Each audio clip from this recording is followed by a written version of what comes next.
उदयपुर गांव में राजू नाम का एक गरीब लकड़हारा रहता था। वह सारा दिन लकड़ी काटता था, तब कहीं जाकर 2 पैसे कमाता था। उसकी पत्नी मधु बहुत दुखी रहती थी क्योंकि उनकी कोई भी संतान नहीं थी।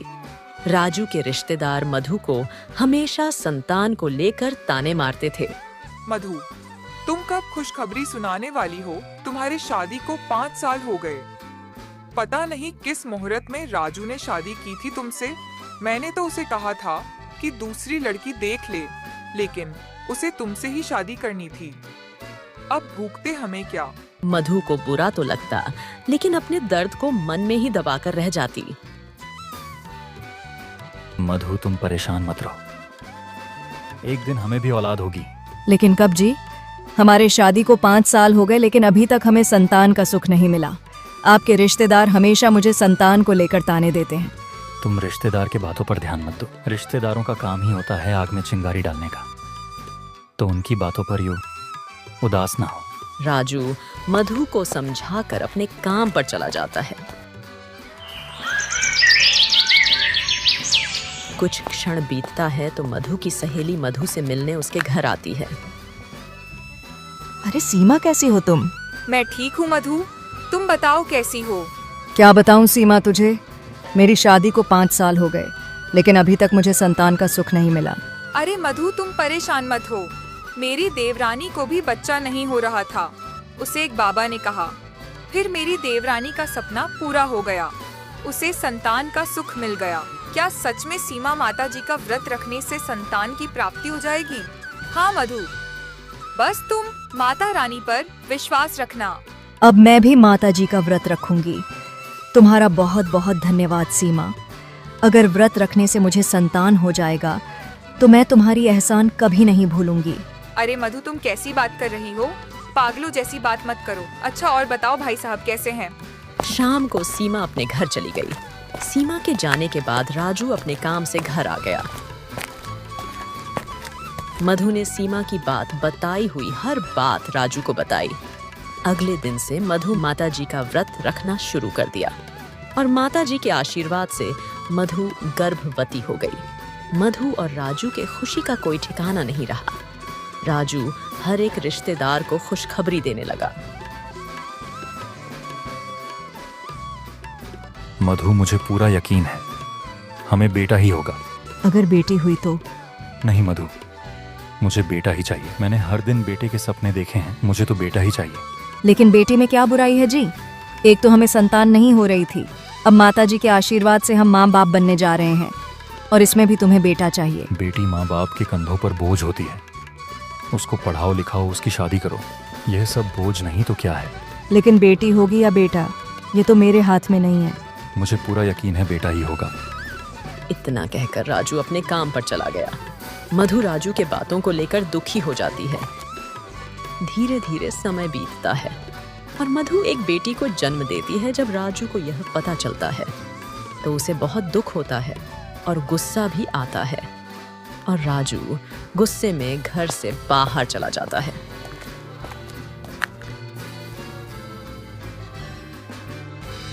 पता नहीं ये कहाँ चले गए हैं। आधी रात हो गई लेकिन अभी तक घर नहीं आए।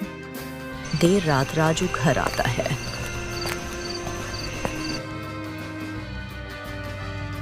आप बिना कुछ बताएं कहाँ चले गए थे जी? मैं कब से आपकी राह देख रही थी। देखो मधु, मैं साफ साफ बता रहा हूँ, मुझे ये बेटी नहीं चाहिए। आप ये कैसी बातें कर रहे हो जी? ये अपनी बेटी है। तुम ऐसा भले कैसे कह सकते हो? क्या तुम्हें अपनी बेटी से जरा भी प्यार नहीं है क्या, जो तुम ऐसा बोल रहे हो? नहीं, मैं इसे अपनी बेटी बिल्कुल नहीं मानता। मैं इसे अपने घर में बिल्कुल नहीं रहने दूंगा। अगर मेरी बेटी इस घर में नहीं रहेगी तो मैं भी इस घर में नहीं रहूंगी। मेरी बेटी मेरे लिए सब कुछ है। ये तुम कैसी बात कर रही हो मधु? 2 दिन की आई हुई लड़की के लिए मेरा साथ छोड़कर जाने की बात कर रही हो मधु? इस बच्ची के लिए मुझसे रिश्ता तोड़ने की बात कर रही हो? हाँ, अगर तुम मेरी बेटी को इस घर से निकालोगे तो मुझे तुमसे कोई रिश्ता नहीं रखना। आपको ये क्या हो गया है जी? आखिर ये हमारी बच्ची है, आप इसे छोड़ने की बात कर रहे हो। आखिर ये इतनी बड़ी दुनिया में कैसे रहेगी, वह भी बिना माँ बाप के छाया के बिना। राजू मधु की बातें सुनकर घबरा गया और उसके पास से चुपचाप चला गया। मधु अपनी बेटी का नाम दुर्गा रखती है। दिन बीतते गए और दुर्गा बड़ी हो गई। माँ, आप इतनी उदास क्यों हो? अब क्या बताऊं बेटी, तुम्हारे पिताजी को लड़का चाहिए था, लेकिन तुम हो गई, इसीलिए तुम्हारे बापूजी तुम्हारे तरफ देखते तक नहीं। बस यही सब देखकर मैं परेशान हूँ और मुझे नींद भी नहीं आती। माँ, क्या मैं एक बात पूछूं आपसे? हाँ मेरी बच्ची, पूछो। ऐसी कौन सी चीज है जो बेटा कर सकता है बेटी नहीं कर सकती है? जो बेटा कर सकता है वो बेटी भी कर सकती है माँ। हाँ मेरी लाडली बच्ची, बिल्कुल सही कहा तुमने। तो ये बात बापूजी क्यों नहीं समझते माँ? उन्हें भी ये बात एक दिन समझ आ जाएगी बेटी।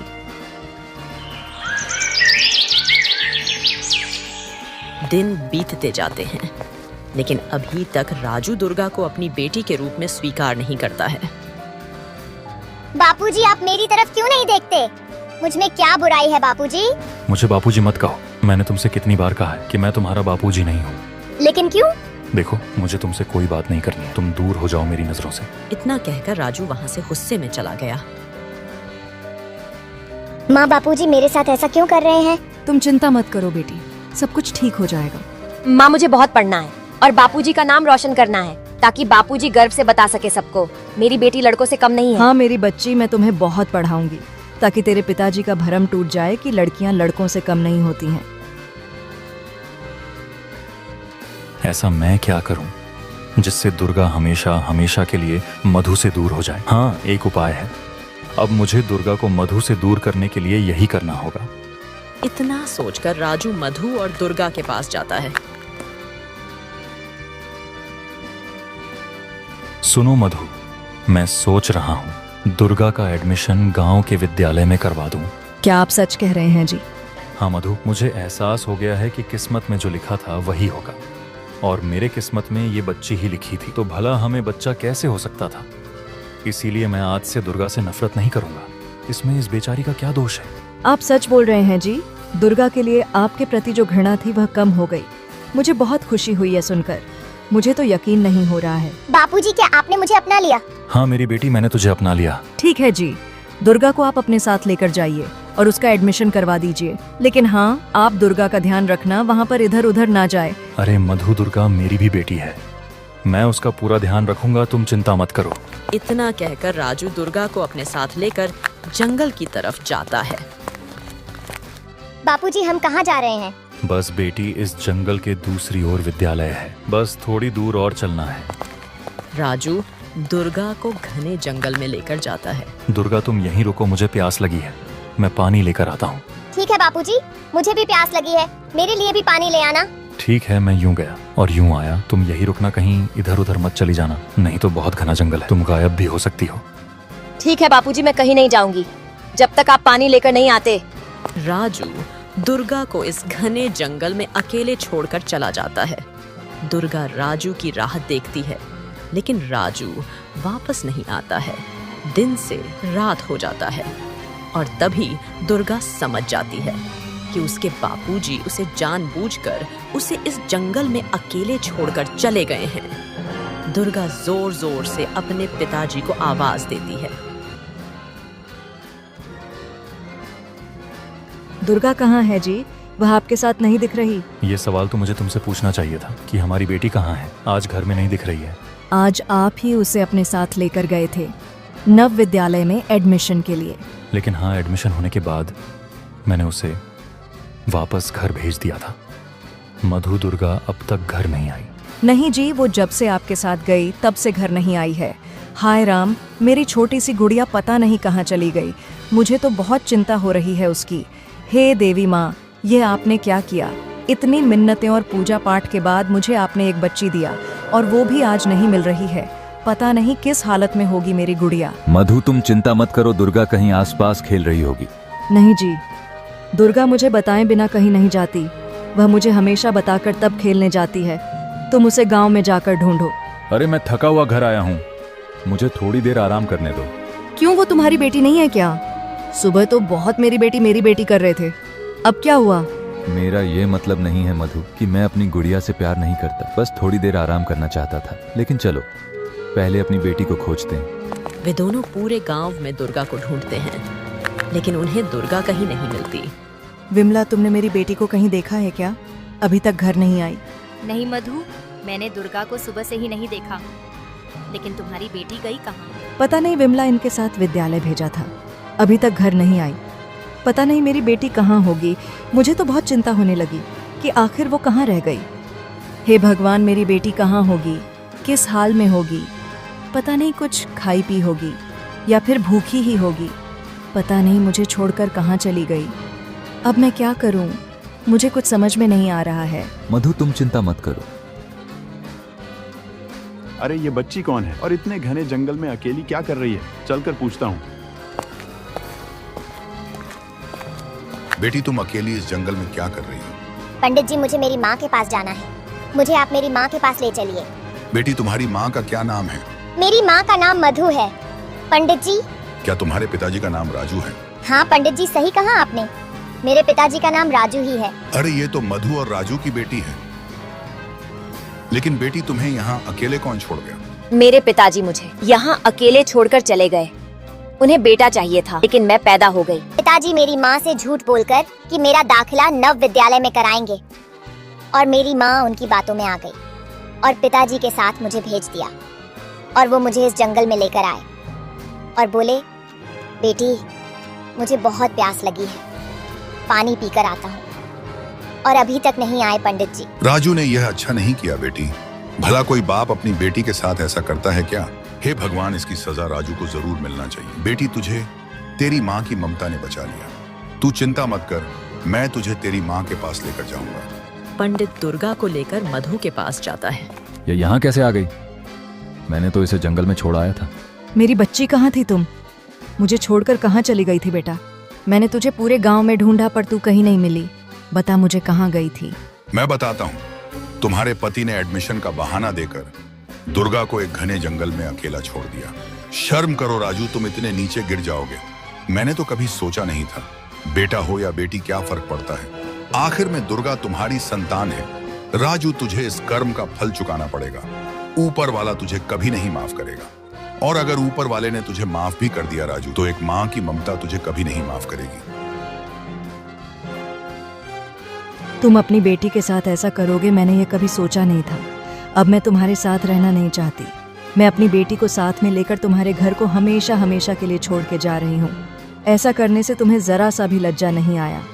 बेटे के लिए तुम इतने अंधे हो गए हो कि खुद की बेटी के लिए तुम्हें जरा सा प्यार नहीं है। मैं तुम्हें कभी नहीं माफ करूंगी और ऐसे स्वार्थी आदमी के साथ में कभी नहीं रहना पसंद करूंगी।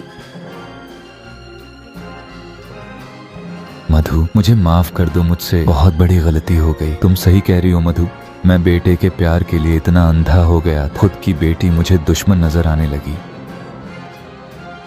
आपने सही कहा पंडित जी, भगवान मुझे कभी नहीं माफ करेगा। तुम यह घर छोड़कर कहीं मत जाओ। मैं तुम्हारे और दुर्गा के बिना नहीं जी सकता मधु। अगर आज मेरी बेटी को कुछ हो जाता तो मेरा क्या होता? इसलिए मैं तुम्हें कभी नहीं माफ कर सकती। माँ बापूजी को अपनी गलती का एहसास हो गया है। वो अपनी गलती की माफी मांग रहे हैं। कृपया करके आप बापूजी को माफ कर दो माँ। मैं आप दोनों के साथ रहना चाहती हूँ। वैसे आज तक मुझे बापूजी का प्यार नहीं मिला, लेकिन अब मुझे आप दोनों का प्यार चाहिए। तो कृपया करके आप अपनी गुड़िया की बात मानकर उन्हें माफ कर दो और हम सब मिलकर आपस में खुशी खुशी से रहेंगे। देखो राजू, जिस बच्ची को तुम दूर मौत के मुंह में छोड़ आए थे, वो अभी भी तुम्हारे बारे में ही सोच रही है और तुम्हारे साथ रहना चाहती है। पंडित जी, मुझसे बहुत बड़ी गलती हो गई है। मैं अपनी खुद की बेटी से नजरें नहीं मिला पा रहा हूँ। दुर्गा, मुझे माफ कर दो, मुझसे बहुत बड़ी गलती हो गई। मधु, तुम्हारी ममता ने दुर्गा को तुम्हारे पास खींच लाई। राजू, अपनी बेटी का ख्याल रखना। अच्छा, अब मैं चलता हूँ। बहू, तुम सब हमेशा खुश रहो। उसी दिन से राजू दुर्गा की आंखों में एक बूंद आंसू तक नहीं आने देता।